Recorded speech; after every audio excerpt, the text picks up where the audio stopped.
So game week 2 is just about finished, so we're going to look at my team and see how it did. And then we're also going to run through some of the main talking points and see how we can prepare for game week 3. So if you like the video, please hit the like button and please put a subscribe and help the channel grow. It's really appreciated. Otherwise, let's get into the video. So as we stand with Newcastle and Liverpool still to play, I'm currently on 47 points. With Mohamed Salah, my only player still to go. All in all, I'm pretty happy with the game week. It's not perfect, but it was a lot more positive than last week. After a pretty disastrous start of 39 points, it's certainly shot me up the leaderboard and sent me in the right direction. And it's also brought some faith back in some of the players that I had. I think my main message last week was not to panic, and I didn't panic too much. My one main transfer I did make, Marmoush out, Antoine Semenyo in, and he repaid the faith with an assist and 6 points. Marmoush did start, which I thought that was typical after taking him out, but it's nice not to have that headache going forward with Pep Roulette. So I'm more than happy with that decision and a great run of fixtures for Bournemouth coming up. One problem last week, which is carried over from last season, is the amount of points I tend to have on my bench. I do like to have a relatively strong bench, but this week I couldn't have gone much better apart from my goalkeeper. Verbruggen and Jose Sarr, both of them not really getting the points I would want early doors. It's been a tough start for both of them, but there's only a 2-point swing there. Otherwise, I've nailed the bench, which is, it's nice to say for once. It's a bad habit of mine. Was it 18 points I had on the bench last week? Last season I had around about 360 points on my bench. So you know, if I can keep that going forward, that's great. The game week started off really well with Cucurella and João Pedro certainly repaying the faith that only some of us kept him in the team. João Pedro was a very highly transferred out player, and that was just people completely panicking after the blank they had against Crystal Palace, which was nonsense. They had a good fixture against West Ham and they demolished West Ham. Cole Palmer going off as well early in that game. I believe it was in the warm-up, actually. He had a niggle throughout the week. They tried him, but he couldn't quite make the game. So that probably helped João Pedro. I feel like things flowed through him a lot more than they potentially could have. If Cole Palmer was starting. So that was a real positive. Main other areas, Iliman Ndiaye, somebody who I was a bit worried about after the first game week. They didn't look too good against Leeds, Everton. Their attack looked a bit disjointed, but you know, against Brighton, they come up with the goods. They brought Grealish in, who made a big difference, and he set up the goal for Iliman Ndiaye. And then suddenly all's rosy with the Everton attack again. The big problem area for me going forward with this team is obviously the double up I have in the midfield and attack with Morgan Rogers and Ollie Watkins. Ollie Watkins I decided to captain this week. I thought Villa would turn it around against Brentford, who conceded 3 goals on the opening day. And it wasn't really the case in the end. Again, Villa looked terrible. Really struggled in the attack. So that's where the big doubts are now. The captaincy didn't pay off. The captain should have gone to João Pedro, but hindsight's a wonderful thing in FPL. Let's just get moving on to the main talking points then and how we can learn from them going into game week 3. So let's start with the Man City game against Tottenham. Tottenham winning 2-0 and looking very good again, particularly in the defence, with Pedro Porro, probably the most owned defender, getting 5 points. Van der Ven getting 6 and Romero getting 7. On top of that, you've got Vicario getting 9 also, the goalkeeper. It's looking impressive. It was a defence I doubted going into the season, but they are really proving me wrong. they are Man City's bogey team. I think that's fair to say. On top of that, the attack looked really good as well, with Richarlison also getting an assist, but as another return for him. And he could be forcing out Dominic Solanke at this rate. And why would you be taking Richarlison out when the attack's performing so well? You've got Brennan Johnson there, also on a 9-pointer, who's a potential option. Don't get me wrong, I don't love him. There's still potential that Tottenham could bring somebody in, and his minutes could decrease before the transfer window ends. But you've also got the likes of Papi Sarr as well, a fantastic enabler at 5 million.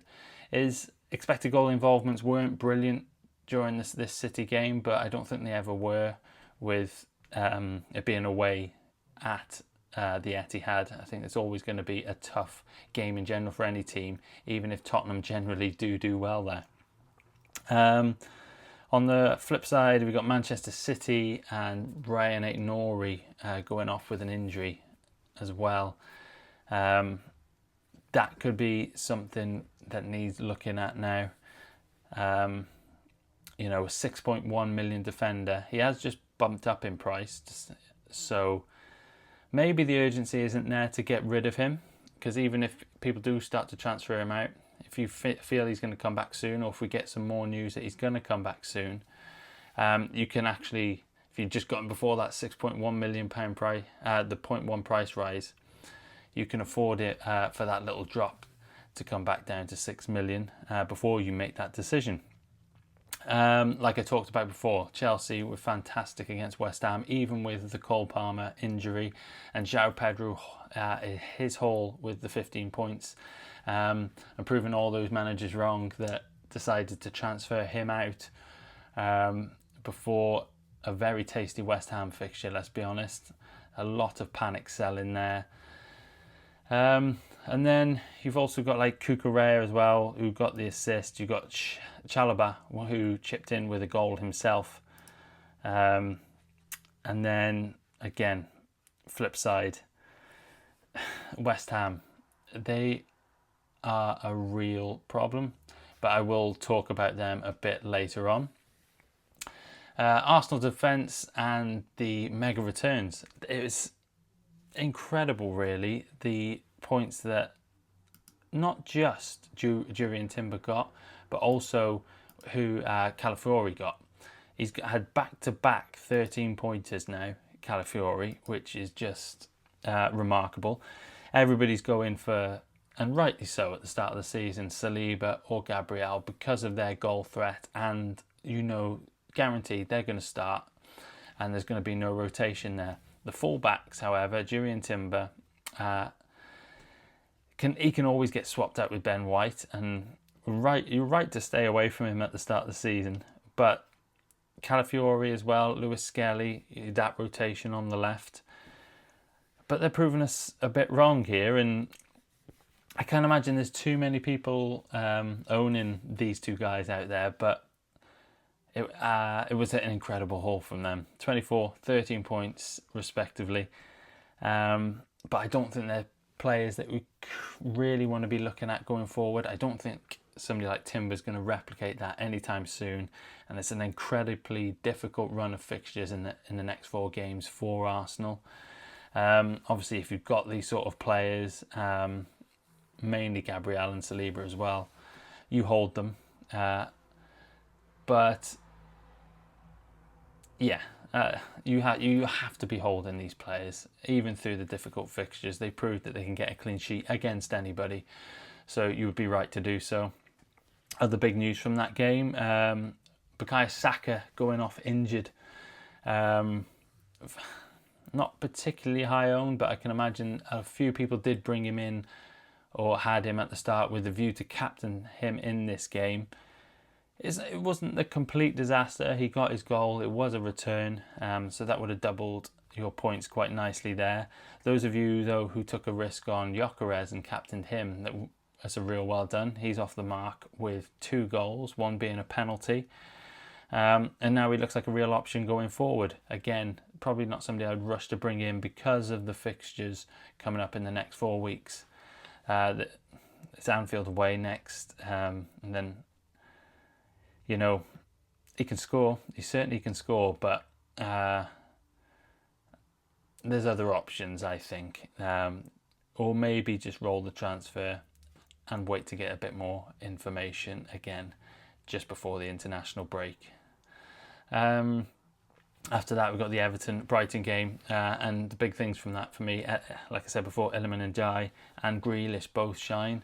So any worries we had of Iliman Ndiaye during the Leeds game, for me, they were there for me. They've been wiped, I think, a little bit now. I think we can have a little bit more faith in that Everton attack. They looked a lot better. And I don't know an Everton defender, but those of you with Everton defenders have been repaid pretty healthily as well. Not Arsenal healthily, but still very, very good. Obviously with Jordan Pickford saving a penalty as well, he ended up with 15 points, which is a big haul. Tarkowski and Keane both hitting defensive contribution points.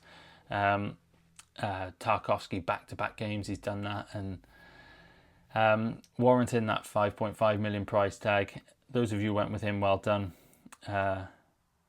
He's looking like that defensive contributions monster that everybody knew he would be. Next up we got the Aston Villa struggles. They don't look great at all, and those of you that have overloaded on the assets like myself, I've got two, but I imagine there's people with Morgan Rogers, Ollie Watkins, and you also potentially had Konza last week who got sent off. And now, certainly last week, it was just sort of be patient, and I think I'm going to call on that again. They're back at home. Surely they can't go 3 weeks without scoring, you wouldn't think. So Watkins or Rogers could be a good asset. I don't like myself owning two of them now because of the way they're performing. I'm happy to risk it with one, but two looks a bit difficult to sort of justify keeping. But this is looking like a week where I don't want to make a transfer, so it might be the case that I keep him, start him, or swap one of them with Elliot Anderson, who's on my bench. Anyway, moving on. Like I said before about West Ham, they are looking like a serious avoid now. Fulkrug coming off at half time as well, and you were pretty unlucky, a minor offside, but offside nonetheless, so he had a goal disallowed. And then these defenders, those of you who went with Juve did get repaid, but the amount of goals he conceded, he only ended up with 3 points in the end. The assist, not really proving its weight, really. It wasn't great. And then you're also looking at Wan-Bissaka, who got no points on the other wing. These were very keen assets. I think everybody had a West Ham asset, but I think we all completely overrated or overlooked the West Ham defence. It's never been good, and I'm one for it. We're trying to find these 4.5 million defenders to put in our teams, and suddenly Wan-Bissaka is looking like not one of the greatest options. They are looking at like one of the biggest problem teams, the biggest. I talk about Villa there, but West Ham are the biggest problem team at the moment, no doubt. Even those of you that went with Bowen as well, he's not looking too good. They're looking a bit disjointed. I'm not sure where they're going to go from here. Also, strikers in general misfiring over the weekend. So you have Ollie Watkins, but you've also got Jean-Philippe Mateta. I haven't really mentioned Crystal Palace today. It was a 1-1 against Nottingham Forest, but you've also had Chris Wood in that game who blanked as well. Chris Wood has a great fixture up next. Mateta, again, it's a shame he couldn't give a return in this game, but going forward, he's still somebody I think we should be holding. These sort of games will happen where these strikers will misfire, and when more of them do so, it's not too bad because you haven't got the likes of other managers sort of gaining those points on you. So Haaland misfiring as well. That could play into the hands if Salah can do something tonight. Those of you who went for Salah over Haaland, that could really work in your favour. But we'll see tonight. I'm very interested as well with sort of with Salah in my team.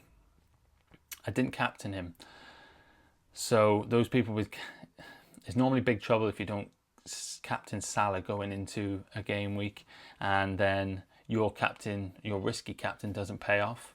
But in this case, Salah doesn't have the high ownership that he had last year, so it's going to be so I'm going to be looking forward to see what Salah does in that. It's not going to be as big a hit with me not choosing his captain as it would have been last year, because of those Haaland owners that maybe have sold Salah this week as well to try and get Haaland in.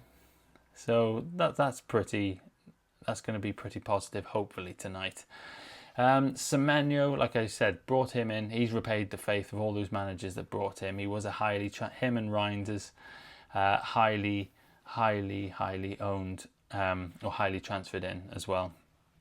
Reinders, that one didn't work out so much, but the Semenyo one, which always felt like the better one to me. Reinders, he is certainly fantastic value, and he's somebody I could easily be bringing in the next few weeks. But Semenyo is that attacking player, and he is probably the main man at Bournemouth, so he always felt like the better one to me, and he did repay that faith. But I think it's the curse of the most transferred in player with Reinders. Quite often they don't return for you and they misfire, and that's what's happened here. Then the Man United attack yesterday is just one final point I would like to mention. Fernandes missing a penalty wasn't great. Only ended up with the 2 points in. I think he did hit DEFCON, luckily for those who owned him, but the penalty miss sort of did the damage already if he wasn't going to get any more attacking returns on top of that, which he didn't. And then Cunha and Mbeumo. This is quite an interesting one for those people that are looking at the Burnley fixture. Man United have Burnley at home this weekend. And Mbeumo will come good probably at Manchester United. You feel he's a solid Premier League player, and he did so well last year. Same as Cunha, but Cunha just looks like more of the goal threat at the moment. So if I was picking between a Cunha and Mbeumo at the moment, it would be Cunha. His expected goal is considerably higher than Mbeumo. In fact, in that game against Fulham, Mbeumo's was non-existent. His expected goals was 0. Things will change, and maybe like a team against Burnley it could, but if you are looking at those and targeting that game, maybe in a free hit even, I think Cunha's the man. Fernandes has that big haul in him, especially with the DEFCON points. If he keeps penalties as well, that's going to be an interesting one going forward, because Mbeumo is very good at penalties himself. So it's a Fernandes Cunha toss up, but it's going to be an interesting to monitor that Manchester United attack in the upcoming weeks. So thank you for sticking around to the end of the video. Hopefully that's helped a bit. It was a little bit of a ramble of Game Week 2 heading into Game Week 3, but hopefully it sparks some ideas and gives you some inspiration of what you're going to be doing this week. It should tag on nicely when I create the transfer targets video in the next day or two. And then we can really plan what transfers we're going to be making. So I'll see you in that video. Hit the subscribe button, be much appreciated, and I'll catch you then.